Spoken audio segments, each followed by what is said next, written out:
Ya,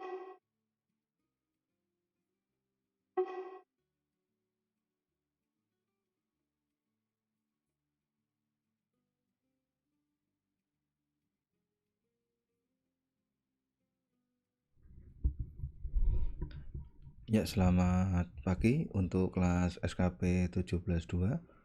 Assalamualaikum warahmatullahi wabarakatuh.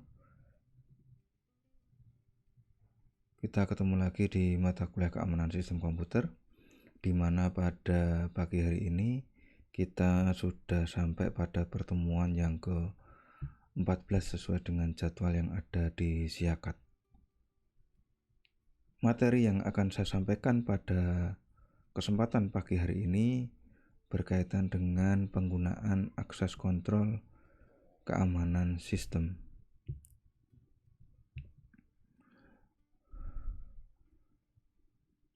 Akses kontrol keamanan sistem itu nanti kita mencoba bagaimana kemudian ketika sistem yang kita gunakan, karena pengguna dari komputer itu juga bermacam-macam dan juga tugas dan tanggung jawab mereka juga berbeda-beda. Pada akhirnya kita untuk mengamankan sistem yang kita miliki, kita membagi akses kontrol ke dalam sistem kepada siapapun user yang menggunakan. Dengan membuatkan akses kontrol ini, harapan kita kemudian sistem itu dapat kita jaga keamanannya. Karena tidak semua pengguna itu berhak untuk data-data tertentu. Kita batasi pengguna itu berdasarkan apa yang mereka butuhkan saja, termasuk tugas dan tanggung jawab mereka. Nah, akses kontrol ini dapat kita lakukan, dapat kita berikan kepada setiap pengguna di dalam sistem, sehingga keamanan dapat selalu terjaga. Meskipun kemudian pada akhirnya ada beberapa yang mungkin terjadi, ada gangguan, bisa saja kesalahan kita ketika memberikan hak akses kontrol ke dalam sistemnya. Nah, wajibnya kita harus selalu mengevaluasi akses kontrol apa saja yang sudah kita berikan kepada pengguna. Apakah mereka masih berhak, apakah mereka nantinya diberikan batasan. Nah, tentunya nanti dari hasil evaluasi tersebut dapat kita lakukan pengaturan kembali dari akses kontrol kepada pengguna. Oke, untuk bahan saya sudah siapkan, materinya ada di Classroom ya, seperti biasa. Nanti bisa di download, dicetak ya kalau perlu, atau dibiarkan masih berada di Classroom. Dalam hal ini ada di drive ya, sehingga bisa nanti untuk cadangan, untuk nanti dapat kita buka suatu saat secara online. Atau kalau pengen kemudian dijadikan offline, silahkan di-download saja. Kemudian nanti di situ dibuka kapan saja, di mana saja bisa. Khususnya kalau menggunakan medianya smartphone.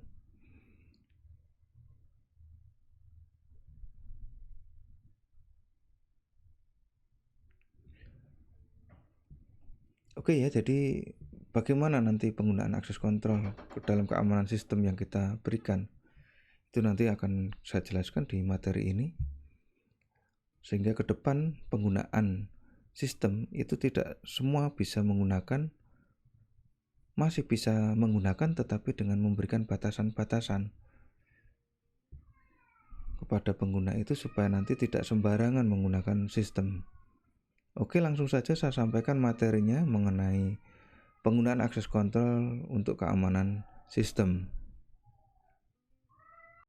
Akses kontrol.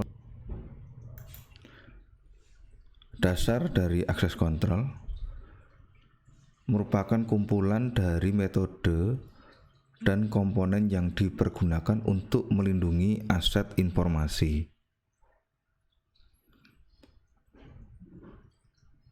Proses di mana user diberikan akses dan hak untuk melihat sistem, sumber, atau informasi. Untuk keamanan komputer, akses kontrol meliputi otorisasi, autentikasi, dan audit dari suatu kesatuan untuk memperoleh akses.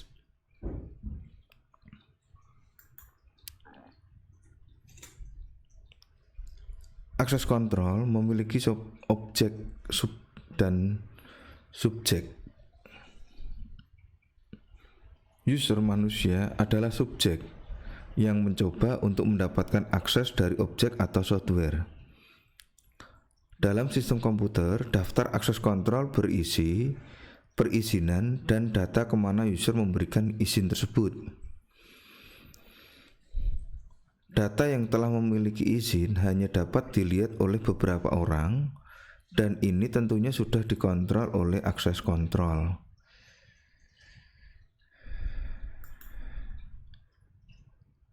Kontrol akses memberikan kemampuan untuk mendikte mana informasi yang bisa dilihat atau dimodifikasi oleh user.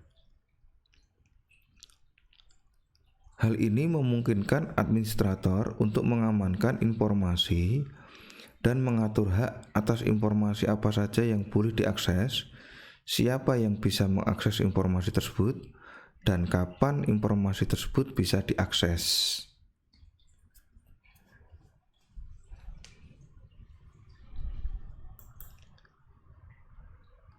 Tantangan akses kontrol. Berbagai macam tipe user membutuhkan level akses yang berbeda-beda tentunya. Berbagai macam sumber memiliki klasifikasi level yang berbeda. Bermacam-macam data identitas harus disimpan di tipe user yang berbeda. Lingkungan perusahaan berubah secara kontinuitas.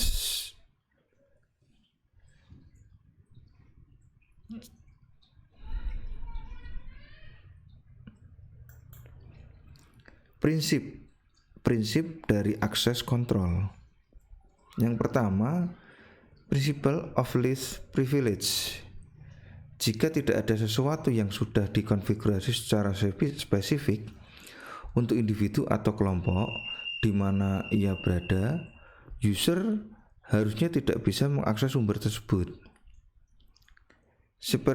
Separation of duties memisahkan area yang bertentangan dari tugas yang bertujuan untuk mengurangi modifikasi data yang tidak sah dalam aset atau informasi dari suatu organisasi.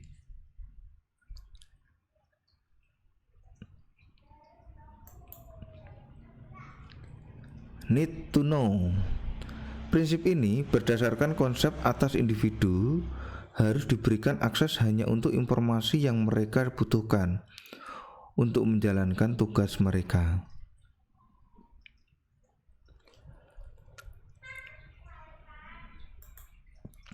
Kategori dari akses kontrol. Yang pertama, administrative control. Ditetapkan oleh top manajemen dalam suatu organisasi. Komponennya biasanya ada kebijakan dan prosedur, kontrol pegawai, struktur pengawasan, latihan untuk security awareness, testing.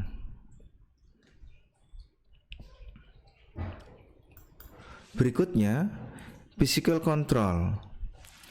Mendukung dan bekerja dengan administratif dan technical control untuk menyediakan akses kontrol yang benar.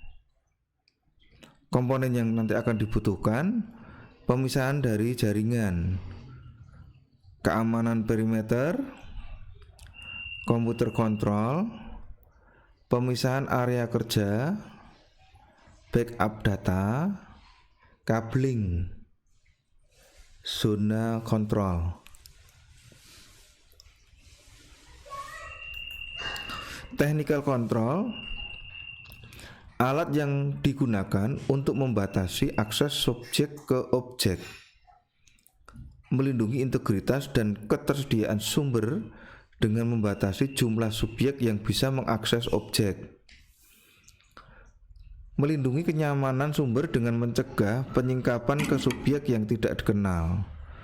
Komponen yang nanti akan dibutuhkan: akses sistem, akses jaringan, enkripsi dan protokol, proses audit, dan rancangan dari jaringan.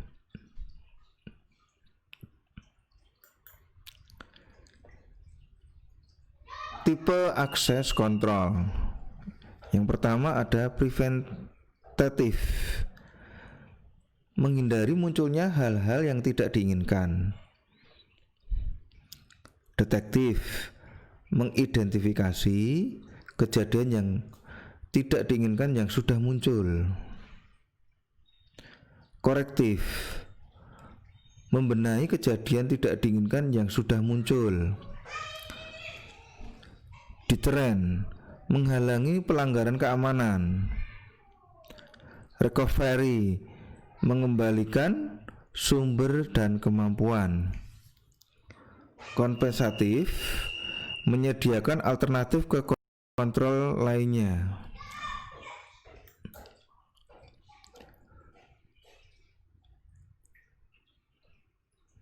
Pemeriksaan dasar dari akses kontrol: memeriksa apa yang dinyatakan seseorang, yaitu pencocokan password dengan database.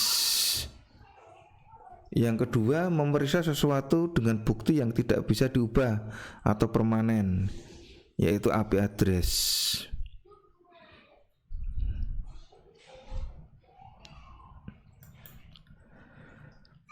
Ancaman dari akses kontrol: penolakan pelayanan atau denial of service, melimpahnya penyangga atau buffer overflow ya, malfungsi software, malicious software, peretas kata sandi atau password crackers, penipuan atau spoofing, masquerading, proses penciptaan alam atau emanation. Jadi ini ada kaitannya dengan keesaan ya, penciptaan alam. Siapa yang menciptakan pertama kali, pemilik utamanya atau yang menciptakan pertama kali, emanationnya. Kemudian ada lagi metode serangan hacker atau shoulder surfing.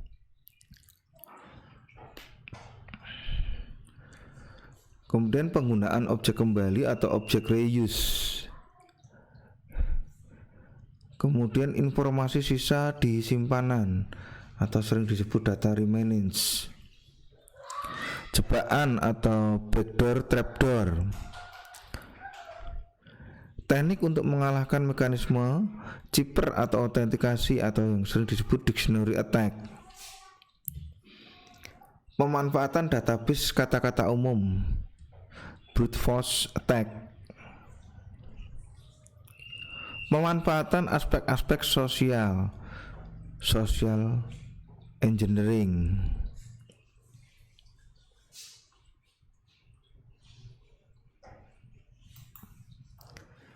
Teknologi dari akses kontrol diantaranya yang pertama ada single sign-on. Teknologi yang memungkinkan user untuk menginputkan satu perintah untuk mengakses semua sumber di domain jaringan primer dan sekunder. Ada lagi Kerberos, protokol autentikasi yang didesain pada pertengahan 1980 sebagai bagian dari proyek MIT Athena, bekerja berdasarkan kunci kriptografi simetris, digunakan di sistem unik dan menjadi metode autentikasi untuk Windows 2K 2000 dan Windows 2003. Standar de facto untuk jaringan heterogen.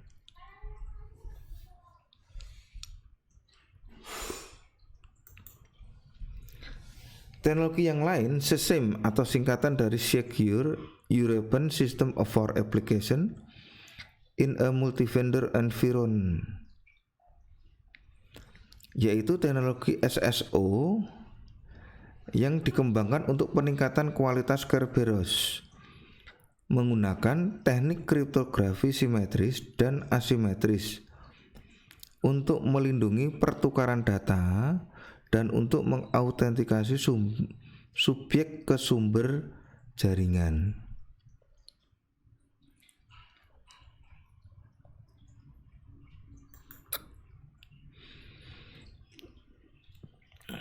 Teknologi yang lain, security domain, sekumpulan sumber yang tersedia untuk subjek atau user, mengacu kepada sekumpulan sumber dengan sistem keamanan yang sama dan dikelola oleh grup yang sama. Teknologi yang lain, thin client, kadang disebut juga DAM terminal, berdasarkan atas teknologi di mana user harus login terlebih dahulu ke dalam server untuk menggunakan komputer dan sumber jaringannya. Menyediakan tipe lain dari akses SSO untuk user karena user hanya mengautentikasi ke mainframe saja, yang kemudian akan memfasilitasi user untuk mengakses ke seluruh data jaringan yang dibutuhkan.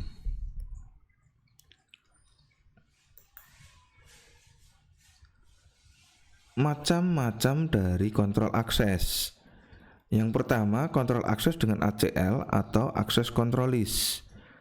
Sedangkan yang kedua menggunakan kontrol akses dengan password.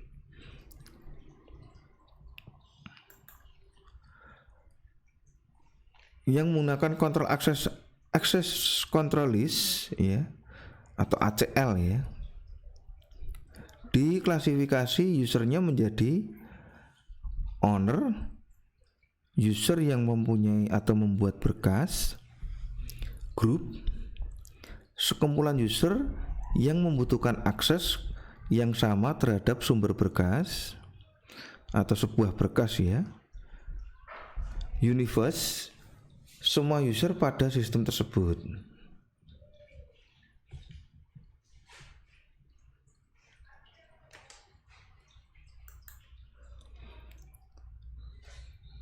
Sedangkan kontrol akses password memberikan password untuk setiap berkas. Cara ini efektif jika password dipilih secara acak dan sering diganti. Kelemahan kontrol akses dengan password, yang pertama, tidak praktis karena banyak password yang harus diingat user. Kelemahan yang kedua, jika hanya menggunakan satu password untuk seluruh berkas dan ada orang lain mengetahui password itu, maka seluruh berkas dapat diakses tanpa proteksi.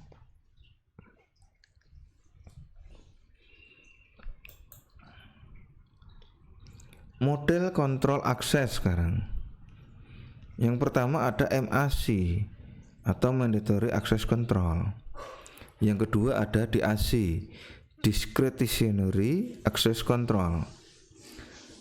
Sedangkan yang ketiga ada Non-Discretionary Access Control atau sering disebut Role Based Access Control atau disingkat RBAC.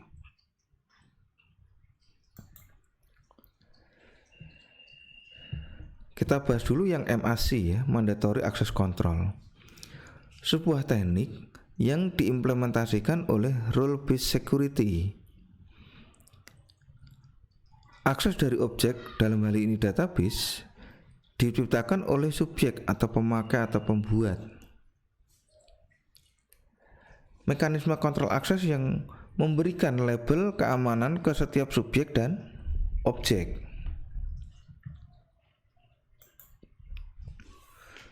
Model ini sangat terstruktur dan sangat ketat. Access control ini berdasarkan atas label keamanan yang terlampir di semua objek. User diberi izin keamanan dengan mengklasifikasi subjek. Misal ini ada secret, top secret, confidential, dan yang lain-lain.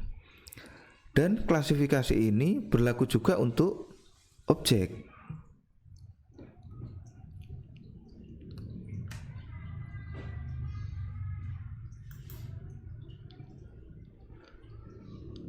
Penggunaan label, komponen label berdasarkan tingkatan atau level.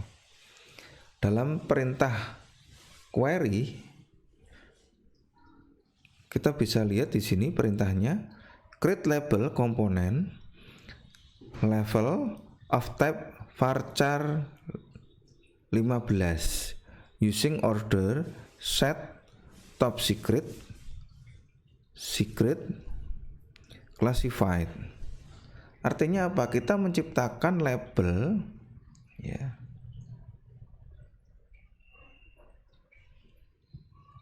dari sebuah komponen ya, dari komponen bertipe varchar, pilihannya top secret, secret, dan classified.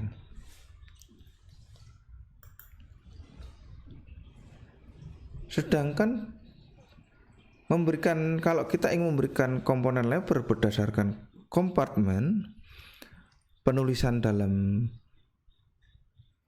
bahasa SQL-nya ya, bahasa query ya, create label komponen compartment of type varchar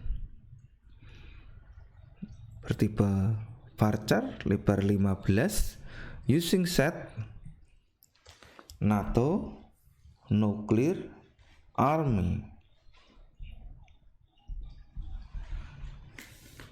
Nah, jadi ini menggunakan bagian atau kompartemen. Kalau tadi menggunakan level, sekarang berdasarkan bagian-bagiannya.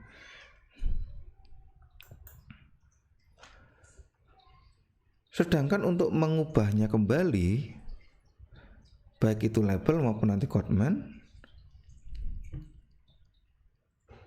untuk label dulu, yaitu dengan cara perintahnya alter label component level add element unclassified after classified.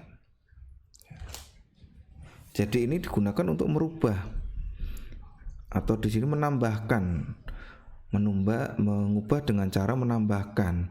Ada tambahan dari level lagi yang namanya unclassified setelah level classified.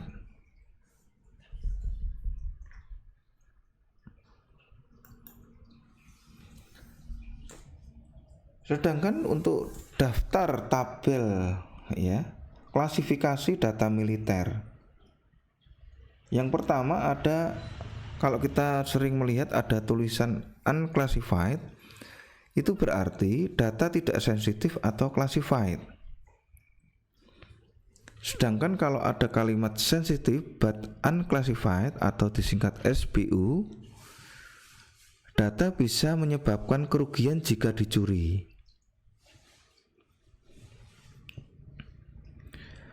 Berikutnya confidential. Data hanya untuk kalangan internal saja.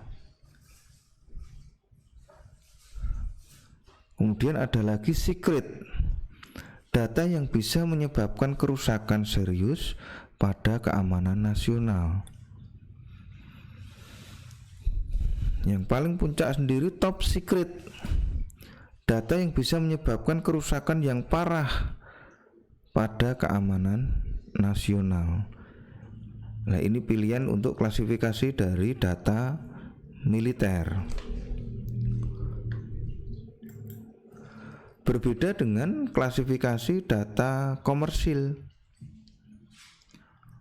Yang pertama ada public. Data tidak dilindungi dimanapun. Yang kedua, sensitif. Informasi dapat berpengaruh terhadap bisnis ya, dan kepercayaan publik jika tidak dilindungi dengan baik. Sedangkan klasifikasi data komersil yang berikutnya ada private. Informasi personal yang dapat berakibat negatif terhadap seseorang jika bocor. Kemudian ada lagi confidential. Informasi perusahaan yang dapat berakibat negatif terhadap organisasi jika bocor. Nah, ini klasifikasi data komersil, tentunya berbeda dengan militer tadi ya.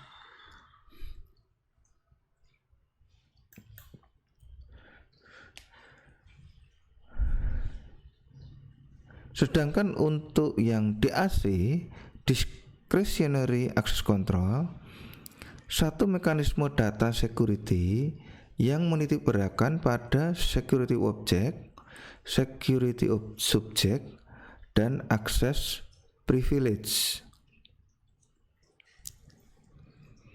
Pembatasan akses pada objek-objek berdasarkan identitas subjek atau grup di mana mereka berada.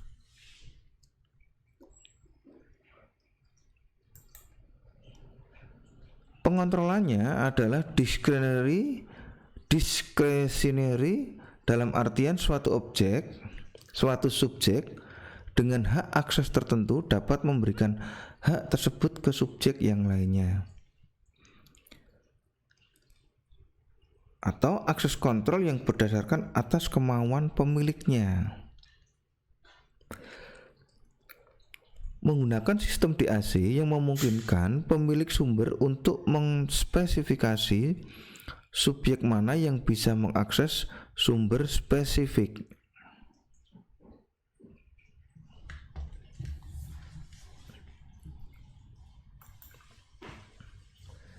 Penerapan model dari akses DAC itu tadi, misal di dalam perintah SQL atau bahasa query ya,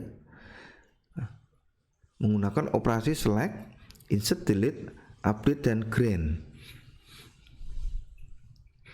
Perintahnya authority AKS itu ya, AKS grant selects kode sub, nama sub, kota sub, delete on supplier to Dian Enrico.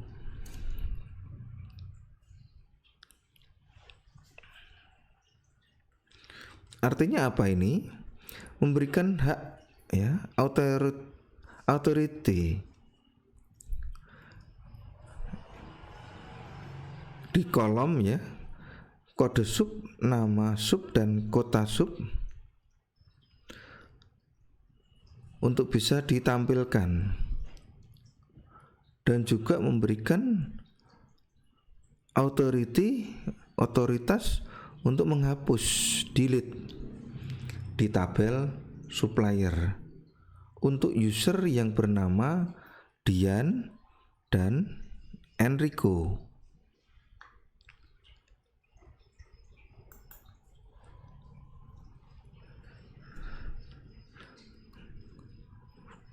Apa yang akan terjadi bila mana suatu subjek atau seorang user berusaha melakukan operasi tertentu pada beberapa objek di mana subjek tersebut tidak diberi hak. Seperti contohnya ini kan yang diberi hak misal si Dian dan Enrico. Nah, apa yang terjadi selain user Dian atau Enrico ketika pada saat menggunakan data ingin dihapus, ingin ditampilkan? Tentunya karena yang diberi hak itu nanti Dian dan Enrico, Akhirnya user yang lain ketika menggunakan perintah seperti ini akan ditolak karena memang tidak memiliki hak untuk bisa menghapus maupun menampilkan.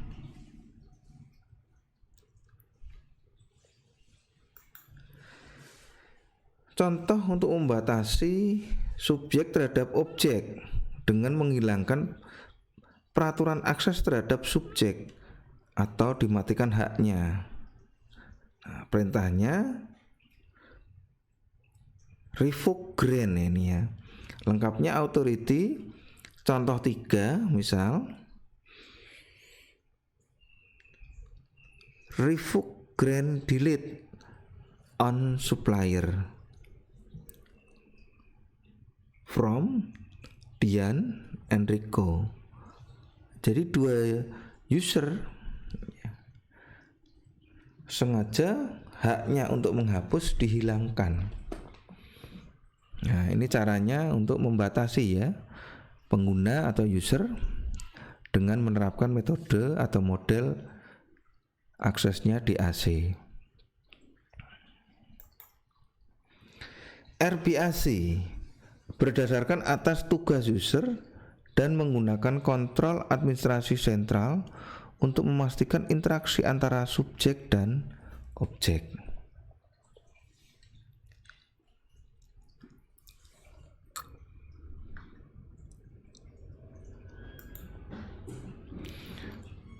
Nah, ini perbandingan antara DAC, MAC, dan RBAC. Untuk DAC, akses kontrol pada ownernya.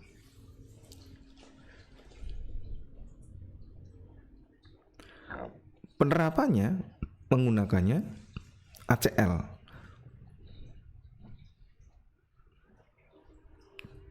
Sedangkan MAC akses kontrolnya dikerjakan oleh operating system. Seperti contohnya saat memberikan label kayak tadi, penamaan. Kemudian RBAC atau administrator ini yang sebagai akses kontrol ownernya. Contohnya role atau functional position.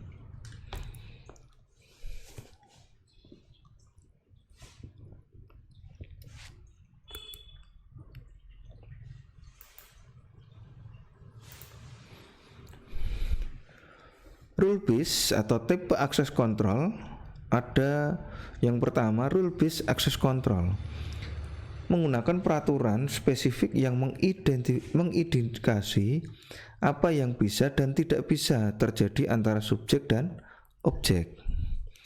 Subjek harus mematuhi beberapa peraturan yang sudah tertera sebelum mengakses sebuah objek.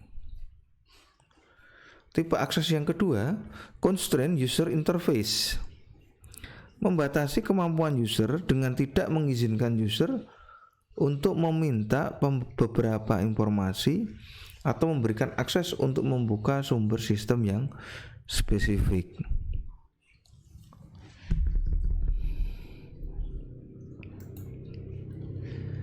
Tipe akses yang berikutnya lagi, metric access control, tabel dari subjek dan objek yang mengindikasi tindakan apa yang subjek lakukan terhadap objek.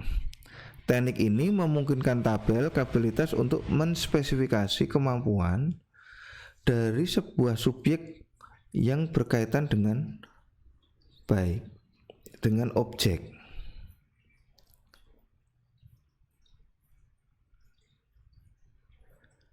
Tipe akses kontrol yang berikutnya lagi ada content dependent access control. Akses ke sebuah objek berdasarkan konten dari objek tersebut. Kemudian ada lagi context dependent access control. Keputusan akses lebih berdasarkan atas konteks dari kumpulan informasi daripada tingkat kesensitifan data.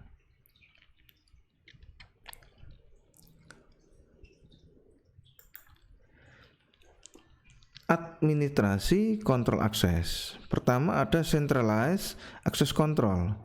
Sebuah kesatuan atau departemen atau individu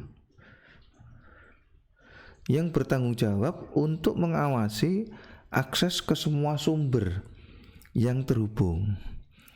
Administrasi tipe ini memberikan metode yang konsisten dan seragam untuk mengendalikan hak akses user.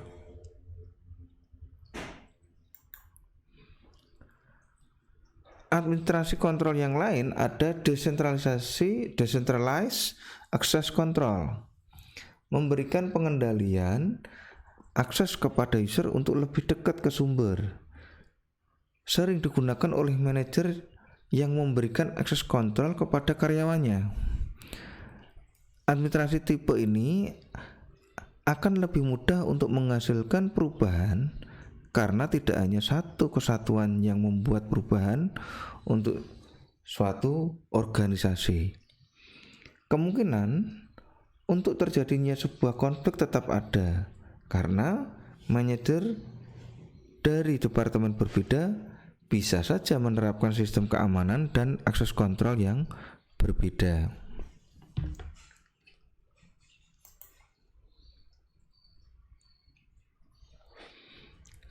Monitoring akses kontrol.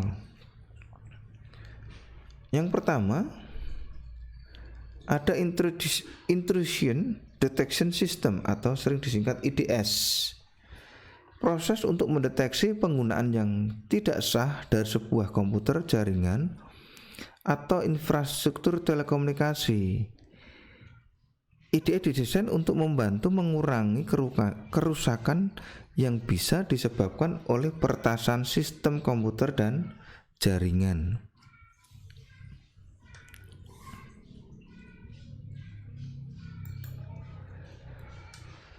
Monitoring akses kontrol yang lain, intrusion prevention system atau disingkat IPS.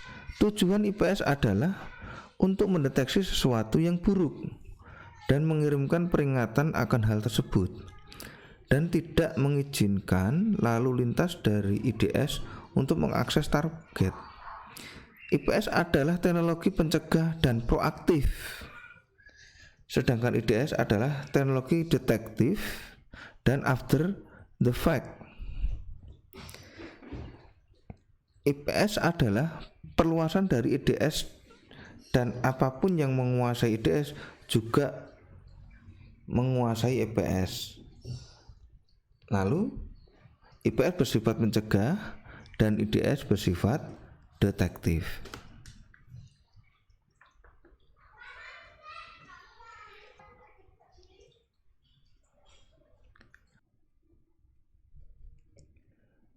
Nah, itu tadi dengan melihat ya cara-cara mengatur pengguna ya melalui akses kontrol yang kita berikan, pada akhirnya kita nanti dapat sedikit mengurangi risiko gangguan keamanan ke dalam sistem. Meskipun di sini untuk memberikan hak ini perlu kita memiliki ada kemampuan yang mana tidak semua dapat kita lakukan, tetapi ini juga menjadi bagian dari usaha yang kita mestinya harus berikan kalau kita menginginkan bahwa sistem itu nanti akan kita amankan, baik mengamankannya nanti secara fisik maupun nanti non fisik yang kita lakukan pada saat ini. Oke, untuk semua mahasiswa yang telah mengikuti kuliah daring ini dari pagi tadi sampai selesai ya, dan juga ikut berkomentar baik ini di Siakat maupun di chat YouTube, semoga ada manfaatnya. Perlu saya ingatkan juga untuk yang belum mengikuti perkuliahan ini menggunakan Siakat, untuk bukti kehadiran silakan masuk ke Siakat dulu biar nanti kehadirannya bisa tersimpan secara sistem. Oke, tetap semangat belajar. Semoga pertemuan kita pada hari ini pada pagi sampai siang hari ini ada manfaatnya. Jaga kesehatan, jaga diri keluarga dan lingkungan. Semoga kita dapat bertemu kembali di kesempatan yang lebih baik. Amin. Terima kasih sekali lagi. Saya tutup. Assalamualaikum warahmatullahi wabarakatuh.